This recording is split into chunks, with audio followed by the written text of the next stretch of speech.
changes to consumable availability and introducing the Apothecary. That's definitely what that word is. Apothecary. I'm gonna pronounce it as that. Alright, in this video, I'm just gonna break down my opinions on this very nice new thread that we got on the forums regarding basically the topic of revive farming.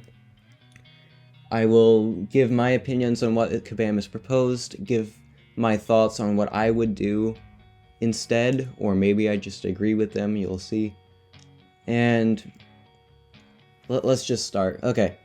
Hello, summoners. With the release of our April build, we will be changing the availability of revives and potions in early game content, while simultaneously introducing a new way to earn consumables without having to rely on path RNG. So release of April build, meaning you have 2 weeks before these changes become a thing. We understand this may result in frustration.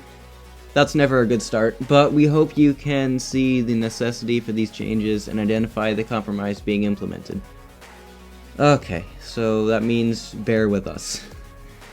The following will give you some insight from the game team about why revive/potion access needs to change and what we're doing to address the summoner's needs.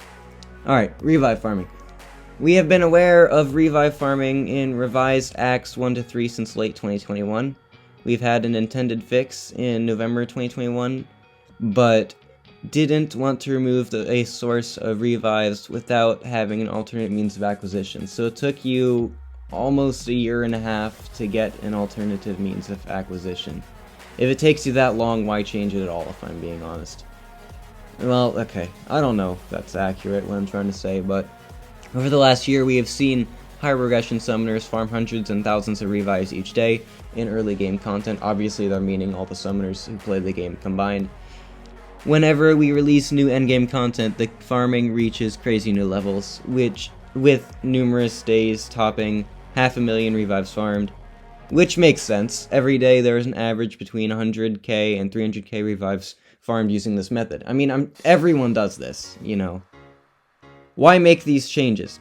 This frenzied revive farming trivializes difficult content like Karina's challenges and Eternity of Pain because summoners simply spam revives. In some cases, yes. In my case, no. I do the best I physically can to take these challenges in as little items as possible, ranking up the exact counters that I need. For instance, for Spider-Verse, I had 2 spiders ranked up that I didn't use, and instead ranked up other champs that took a lot of my ISO, which I would have loved to use in other champions. I did the best I could to make it in as little items as possible. So, not for me personally, but I'm sure others would do that. And I took 2 months to do this too, like other people are gonna try to do it day 1. For us to allow was effectively a loophole for these challenging pieces of content. We would have to dilute rewards given from that content. That is not something we want to do. I don't think anyone wants that to happen, so yeah. Without these changes, we risk having to cancel development on an upcoming high difficulty content currently in the works, which, in case you didn't know, is basically Abyss 2.0, although it's going to be titled something different, of course. Changes to early game content. The biggest change you'll probably see is revive drop rates across Act 1 to 3, which is the prologue, and there are a number of factors that have led to the current near certain drop rate of revives in 3.2.6. These drop rates have always been higher than intended. So why didn't you tell us that and leave them alone for years? That doesn't make any sense. You know they've been higher than intended, but you left them unchanged for a very significant amount of time while watching them be farmed. What? Why? If you knew that was a problem, why leave it alone for so freakishly long? To address this, we have added other early game resources to the prologue revive spawn nodes. So revives will instead be other items. I don't know what those are yet, and I don't think they said. The end result is maps with all these nodes will now have lower drop rate for revives without negatively impacting the experience of early game accounts for whom the content is designed. Of course, it obviously is designed for them, yet Paragons play it more than they would. Farming revives will still be possible, but it will be much less efficient from time and an energy perspective, meaning don't do it. We are aware that without these farming options, summoners will not have access to sufficient consumables. To address this, we'll be introducing a new daily quest, the Apothecary, that will, I saw someone on Discord call this the pharmacy, I'm just gonna call it that will run every weekday and provide what our team has deemed a reasonable amount of consumables. I've read what the reasonable amount of consumables is before I started recording this. They're not reasonable. Welcome to the pharmacy. This quest will reset daily and provide a source of consumables including revives and health potions. The intention in implementing the pharmacy is to provide summoners with a guaranteed baseline number of consumables, which is much lower than it should be, in exchange for a set amount of energy exchanged. Summoners will no longer need to rely on RNG while spending 42 energy in story content. So, the pharmacy details. The structure is 2 difficulties, easy, hard, okay. I don't see why you needed 2 difficulties, but whatever. Only available from Monday until Saturday at that time, which they just skip Sunday, okay. Each difficulty can be completed or explored for rewards once a day, only once a day, so that's very significant.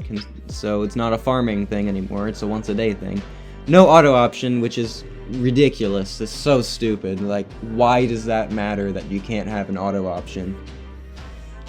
The easy difficulty has only 2 paths, while the hard difficulty has 2 paths. Easy difficulty costs 1 energy per node, exploration costs 17, hard mode costs 2 energy, and exploration costs 48 energy. So basically the same as Act 3. Provides guaranteed potions or revives with a chance for more. Daily rewards. Completing easy difficulty grants 1 level 1 healing potion. Nothing. Exploring difficulty also grants 1 level 2 healing potion. Nothing. Completing hard difficulty grants 1 level 4 healing potion. That's cool, I guess. But that's just a Paragon free crystal. Like, you're never gonna complete the quest for that 1 potion, obviously. Exploring hard difficulty grants 1 level 1 revive. Like, you couldn't at least give us a level 2 revive? If you're limiting us to 1 revive a day, you couldn't have at least made it a level 2? Like, really? Alright.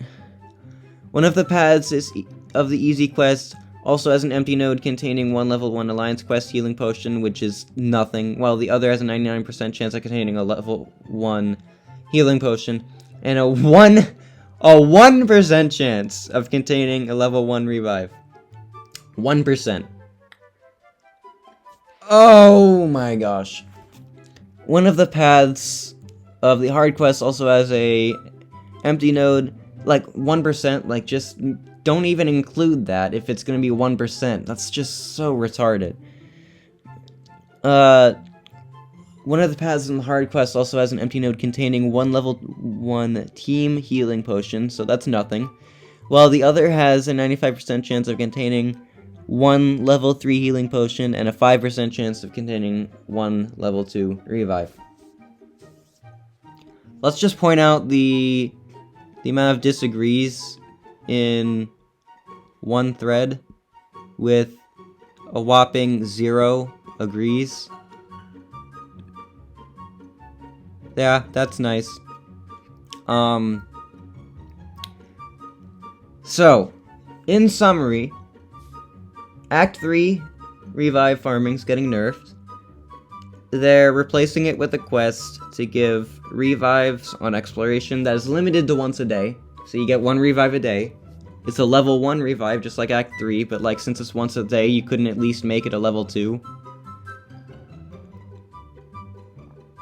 Alright. So, let's think about this. Okay, so Eternity of Pain, everyone revive farms for it. It's just a thing you do, because getting a solo is just almost impossible.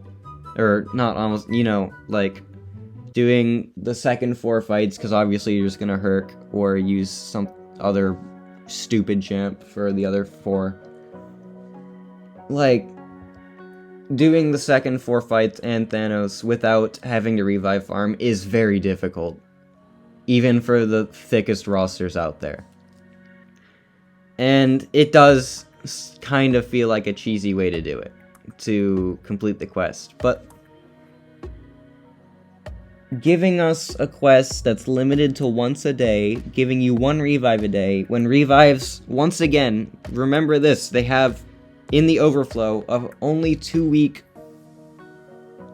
expiration date. Meaning, you do the quest, you already have your initial amount of revives filled up. You can have 29, maybe 30, it depends on the time and when you play the quest. 30 revives at max. By doing just the farming quest, the pharmacy, and if you already had 15 already filled up. There are other options like solo events from 22-hour events. You could always go back to Act 3, even though that's going to be so much less efficient. It's too little. It's really too little.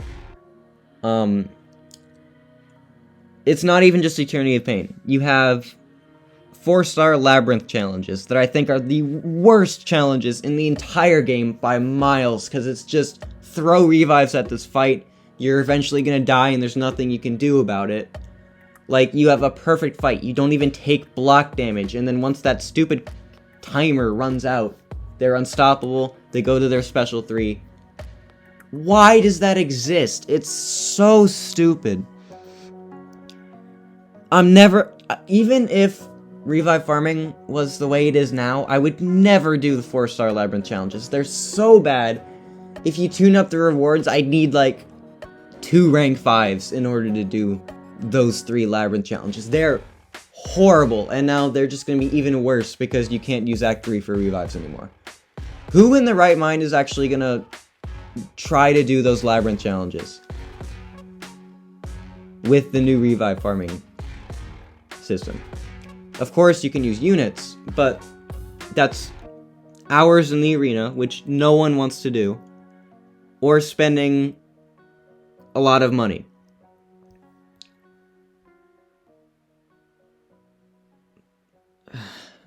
Another example, Gauntlet. I haven't done any of the Gauntlet. It's partly because I think my roster is slightly... It's getting there, but I think I need a bit more in my roster before I try it. Anyone doing Gauntlet, which is 21 fights, with 5 champions, in under 30 revives, yes, there are itemless runs on YouTube. It's hard. It's really hard. Like, even if I had, like, the perfect roster, like, under 20 revives for me, I think, yeah, that's not easy at all. It's very hard to come by. You've got Metal Sonic Dude videos of itemless Gauntlet runs, but, like, you have to have all 5 of the champions that are perfect for that run, ideally the highest rank possible, and the best skills in the entire game. It's just so difficult.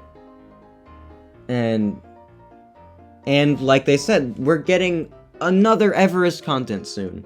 This isn't even affecting what's already in the game now. It's affecting what's coming in the future.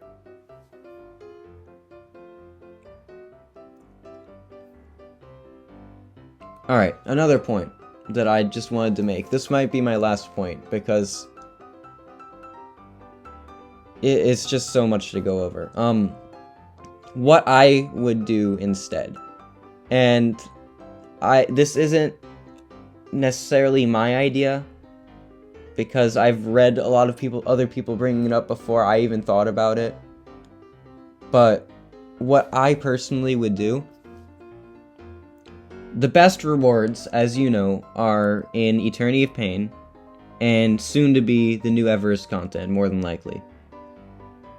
These require items that are being farmed, which Kabam doesn't like, so what you could do is give the best rewards to the pieces of content that don't require items, or at least require items of currency that is easier to come by. Like Alliance War, you get items with loyalty, and you're not even necessarily forced to get those potions. The revives are free, by the way. Like, if you're doing lower tier Alliance War like I am, they're free. You almost spend no loyalty whatsoever in Alliance War. When you get to higher stuff, you're spending loyalty on potions all the time, but at least the revives are free.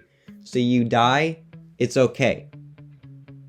Where, like, maybe not, like, in Alliance-wise, but, like, you're okay with your own resources-wise, unless you're forced to heal up, which most top-tier alliances are, but I hope you're trying to get what I'm trying to say. Like, the revive is completely free.